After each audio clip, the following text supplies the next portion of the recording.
Di dalam kitab Kejadian pasal 1 ayat 1 hingga 25 kita melihat bahwa Allah menciptakan segala sesuatunya itu baik.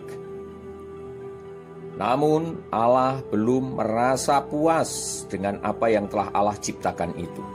Sehingga sampai pada ayat yang ke-26 dalam kitab Kejadian, Allah menciptakan manusia dan dikatakan bahwa yang Allah ciptakan itu teramat sangat baik. Di dalam Kejadian pasal 1 ayat 26 demikian bunyi firman Tuhan. Berfirmanlah Allah, baiklah kita menjadikan manusia menurut gambar dan rupa kita. Oh haleluya Bapak Ibu sekalian dan juga saudara-saudari. Mengapa kita diciptakan itu seturut dengan rupa dan gambar Allah sendiri? Pernahkah kita menyadari? Dan apa tujuan Allah? Haleluya. Ternyata Allah memiliki satu tujuan terhadap manusia ini. Yang Allah inginkan sedari sebermula adalah manusia itu dapat menampung diri Allah itu sendiri. Manusia diciptakan berbeda dari makhluk-makhluk yang lainnya.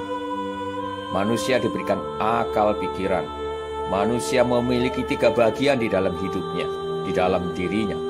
Yaitu yang paling dalam adalah roh, yang agak luar jiwa, yang paling luar adalah tubuh. Roh adalah bagian yang paling dalam.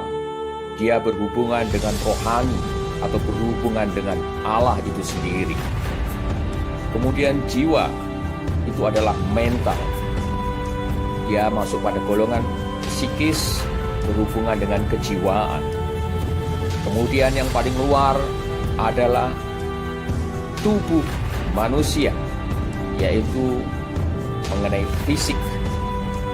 Dia selalu berhubungan dengan material. Saudara-saudari, atas perkara ini kita bisa melihat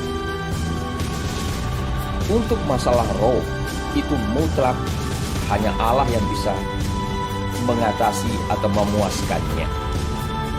Untuk masalah jiwa yang berkaitan dengan emosi manusia, bila orang itu mengalami ketertekanan, stres, dia bisa mencari psikiater. Kemudian masalah tubuh, orang sakit, orang capek bisa mencari dokter, bisa mencari tukang pijat. Nah, saudara-saudari, hari ini Allah menginginkan roh kita ini dapat dijenuhi oleh Allah.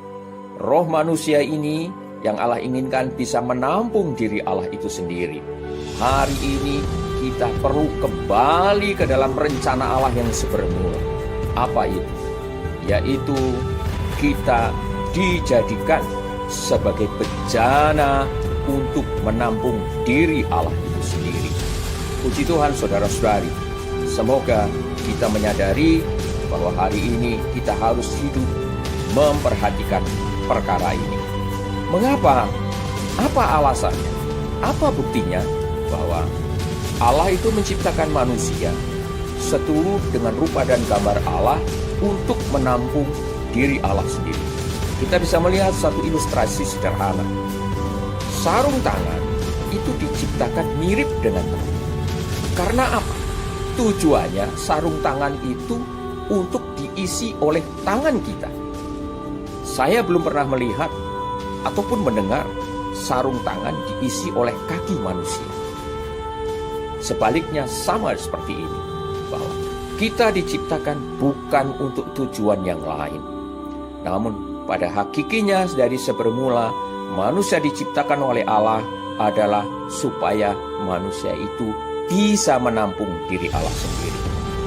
Di dalam Lukas pasal yang ke-5 ayat 32, Tuhan atau firman Tuhan berkata, Aku datang bukan untuk memanggil orang benar, tetapi orang berdosa, supaya mereka bertobat. Jadi Allah datang ke dunia ini untuk memanggil orang yang berdosa. Supaya apa? Supaya kita semua yang merasa berdosa bertobat. Puji Tuhan saudara-saudari. Biarlah mulai saat ini kita menyadari betapa kita berharga di mata Tuhan. Betapa Allah itu merindukan untuk mendapatkan tempat di atas muka bumi ini. Bukan di dalam gedung yang dibangun megah, namun di dalam tubuh manusia, khususnya di dalam roh manusia. Puji Tuhan saudara-saudari. Kita juga akan melihat di dalam Yesaya pasal 1 ayat yang ke-18. Di dalam perikopnya di sana dikatakan bertobat lebih baik daripada mempersembahkan korban. Demikian bunyi firman Tuhan. Yesaya pasal 1 ayat 18. Marilah, baiklah kita berperkara, firman Tuhan. Sekalipun dosamu merah seperti kirmizi, akan menjadi putih seperti salju. Sekalipun berwarna merah seperti kain kusumba, akan menjadi putih seperti bulu domba. Haleluya, puji Tuhan. Kita semua punya bagian. Kita semua adalah bernilai di mata Allah.